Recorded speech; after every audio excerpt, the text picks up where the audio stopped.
room. So Pak Azam, please, you can now ask the question directly.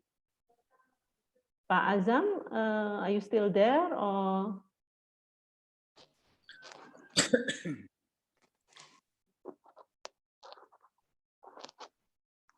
Yeah, Pak Azam. Otherwise, I will continue to the next participant. Okay. Now, while we are waiting on Pak Azam, maybe Pak Adrian Surja. Pak Adrian Surja, now you can directly. Yeah. Thank you, moderator. Can you hear me? Yes, we can you hear me? Yes, yes.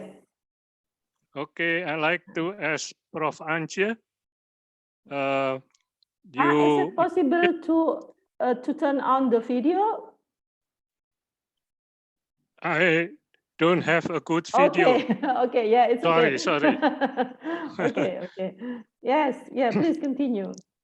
I like to ask a question to Prof. Antje because molecular biology is, you mentioned, an abstract thing. So it's difficult for the students. So what do you think that the older students help the younger students? And also, what about you said the discussions, where do you put that in your schedule? After a lecture, can they meet together in a small group and discuss it? And you mentioned also about problem-based learning. Is that a technique that you used for molecular biology? Thank you. Yes, so directly answer the question, please. Yeah. All right. Yeah, thank you very much. I think it's a quite good approach to think about peer learning. So having older students teaching younger students in the practical things, and I think that it might be a good idea. And this is actually what is helpful in the real abstract thing of molecular biology, to work a lot with models and then use the things that you do in a laboratory practice in order to bring it back to what is happening in the cell. What do we imagine was the starting point for this very experiment, so that you have both kind of a practical level as well as so something that you do with your hands as well, with what is more abstract in there. And I think graphical learning and asking the students also to transfer their knowledge into some graphical schemes is a good methodological approach. And I think in non-corona times, we classically do kind of a lecture, but an interactive lecture. So it's not 1.5 hours the professor talking and then the students may ask some questions at the end. It's more kind of having this 1.5 hour lecture with some topic, then you discuss something, then you have a task in small groups and you come back.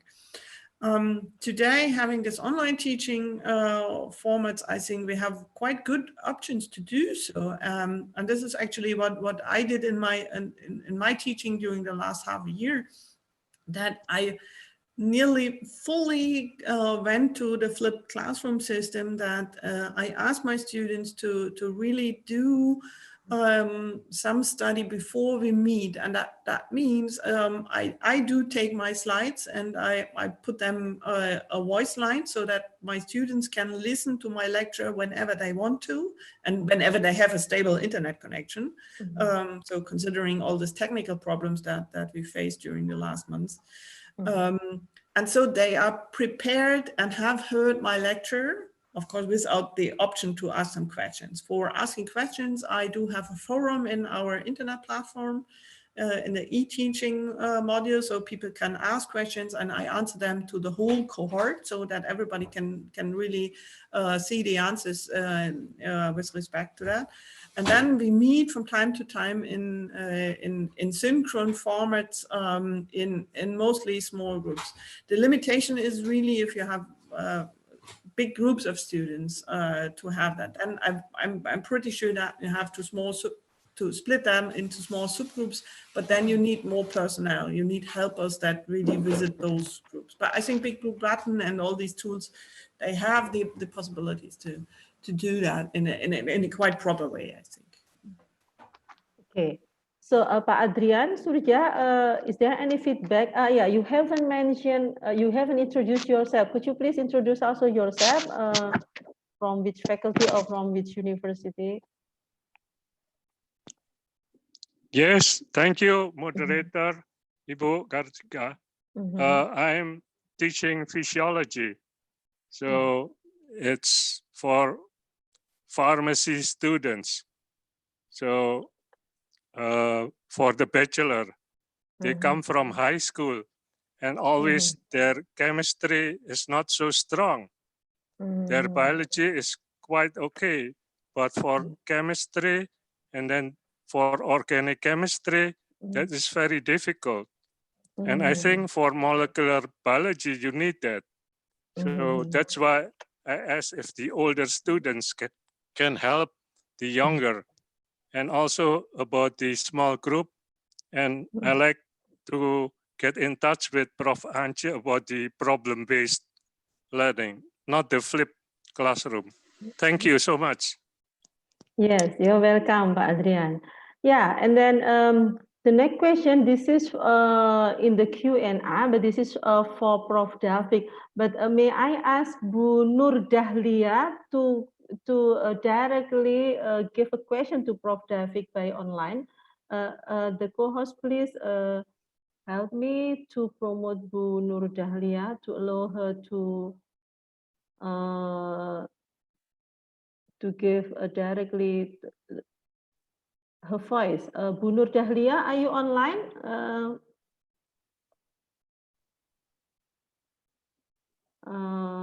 Here is, so okay. Yeah, Bu Nur Dahlia now is a panelist. No, not yet here. Oh, maybe, yeah, she's here. Ibu bisa langsung, you could directly ask your question. You are now online.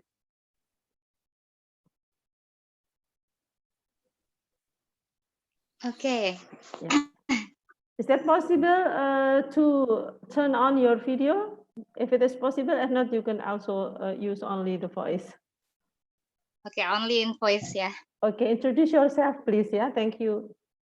Okay, my name is Ulfanur Dahlia. I'm from IAIN Ponorogo. I'm so very interested with a presentation from Professor David. How the can motivation student to collaboration research so we can have the good result, and so and how we can avoid the underestimate about the competency from our student. Okay, like that. I think is enough. Thank you. Yes, okay. Pak Prof. Davi, please, you could directly answer the question. Yeah, thank you, Ibu. So actually, when we talk about interaction and student activities, of course, we need to deal with the teaching methodology or teaching models in the classroom. That's the first one. We have a lot of teaching model. For example, in this case, we have, yeah, this one I can share. Yeah, small group discussion, role playing and simulation, for example, discovery and inquiry learning, contextual teaching and learning. And we insert one type of teaching model, namely research-based learning. So that I said before, research-based learning, what is the difference of research-based learning and project-based learning or problem discovery, inquiry learning? And research-based learning there exists the involvement of research group members into a classroom. So when we have a research group in in the university level or in the program study level, of course you have a member. How many members of research group do you have? So you should you should ask them to come and to join in the classroom. Not all the time, of course.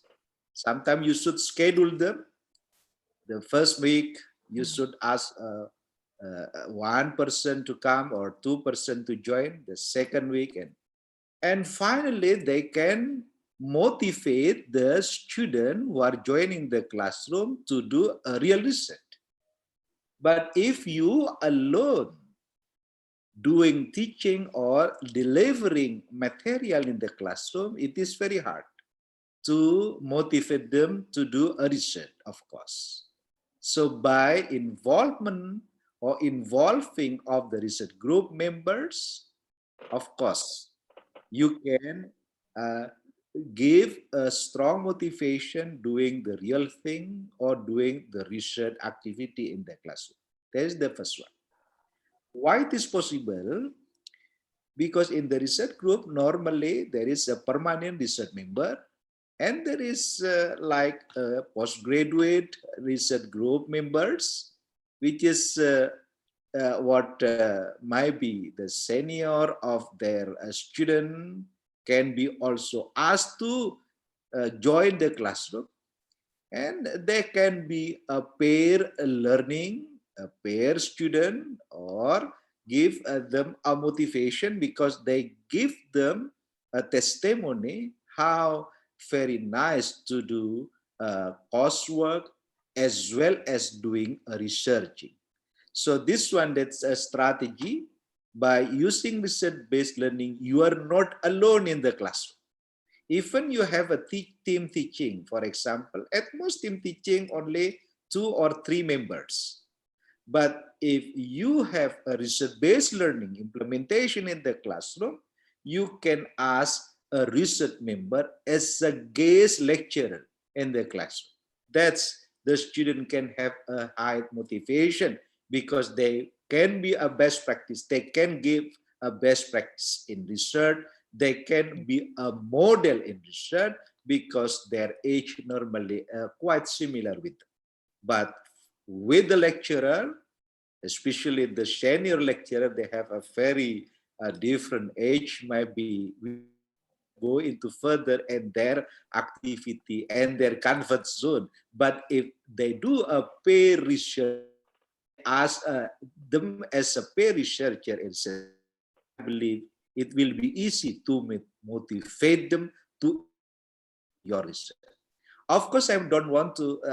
I'm not talking about the basic elementary level of subject courses. At least you can do a research-based learning in the subject courses at least at the 5th semester.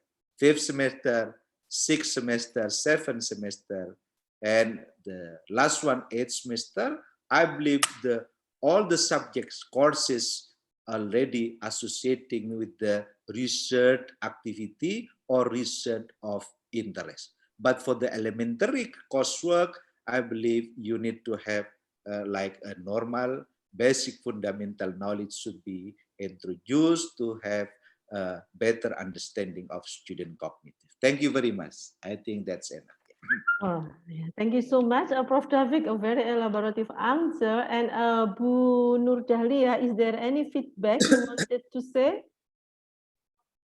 No, I think it's enough. It's so very, I get the point how to make our student can collaboration. Okay, thank you. Okay, thank you so much. We are still having so much time actually. So I invite if there are still questions from the attendee from the Q&A. Anja has been answering all the questions, but if not, then you could also raise your hand here. Okay, while waiting for your information, there are many commentary in the chat room about the real practice in online teaching. And I'm very happy to inform you there will be for tomorrow. So we are really eager about the tomorrow topics, how we do the online teaching, not only the online teaching in terms of theoretical theoretical things, but also in terms of how we do the lab things. That is now really we have to really do less interacting with the students. How do we do this kind of teaching? So tomorrow, yeah. So I saw here there is no further question, and the Q&A has been also all answered. Okay, maybe so we are going to go to the end of the webinar. So for your information, tomorrow the webinar will start at 1 o'clock Indonesian time, which is 8 o'clock in Germany, right? Yeah. Yeah, so and we will have tomorrow Holger Rehman and Marlies Witte as speakers. And there are many questions about the presentation and the slide. As I already wrote so many times also in the answer, that we will send you all the A module by the end of the webinar, and you don't have to worry about it. So until now we have about 200 now it's less than 200 participants in online in Zoom, but we have about 100 now. It's more than 100 viewers in the YouTube. So please, you could also comment in the YouTube so that we could also share all the material from today and as well as from tomorrow from our webinar. Don't worry about that. Just give the comments and then we will send you by email. So I think now we come to the end of the webinar, and thank you so much for your attention, and thank you so much for all the speakers. It's really our honor here to have you in our webinar. Thank you, Prof. Angela Bes. Thank you, Prof. Davik, for sharing with us many experience. And we really hope to see you again in the next webinar. And now I come back to the end and wanted to give back to the Master of Ceremony, Bu Enda. From me, wassalamualaikum warahmatullahi wabarakatuh. Waalaikumsalam warahmatullahi wabarakatuh. Thank you, Dr. Renat Kartika Senjarini, for to moderate this discussion for today. And I would like to announce to the all participants, I would like to remind you all that this is a 2 days webinar, so please stay, because the feedback form that you ask will be shown at any time. So we hope that you have the whole comprehensive material. So we will still have tomorrow session. So until we meet again tomorrow, and to all the speakers and the panelists, I would like to say thank you for today. I will. I'm looking forward to meet you again tomorrow. Thank you. Good afternoon, and wassalamualaikum warahmatullahi wabarakatuh. Thank you. Waalaikumsalam warahmatullahi wabarakatuh. Thank you. Makasih, Prof. David. Thank you, Holger. Thank you. Marlies. Bye. See you tomorrow. Thank you, Bye. Anja. See you tomorrow. Yeah. Yeah. Yeah, you may leave the webinar room if you wanted. Okay. Okay. Bisa leave. Okay. Ya. Ini Pak Rektor masih on. Nggih, paling nanti saya tak kontak dengan Pak Sekretaris Mbak Sari nanti terkait dengan meeting besok. Nggih. Nggih, sampun nggih Bu Enda? Jadi bahasa Jawa ini sudah balik soalnya. Nggih, terima kasih semua partisipan. Bapak Ibu sampai ketemu besok nggih. List attendees akan diberikan. Ini ada lagi yang bertanya list attendees. Bu Enda, besok ya. Nggak ada list attendees ya Bu. We don't have the list attendees, so we will have the form for the feedback, and it will be displayed at any time. So please stay. This is a 2 days webinar, and you will have your certificate directly to your email once you fill the form. Thank you. Ya. Jadi Bapak Ibu begitu ngisi feedback, kelihatannya mungkin besok mau diberikan, langsung akan dapat sertifikatnya lewat email Bapak Ibu, ya langsung gitu nanti. Ya. Nanti kalau e-modul kita akan berikan kepada semua yang sudah register dan sudah terrekod di hari ini dan besok. Ya. Sudah nggih Bu Enda? LP2M itu Mas Andika, terima kasih nggih. Saya pamit dulu. Terima kasih Bu Enda, Bu Nur. Thank you all. Thank you all the participants. Good afternoon. Assalamualaikum. Waalaikumsalam. Warahmatullahi wabarakatuh. To host, could you please end this meeting, please? Thank you. It's only. Visual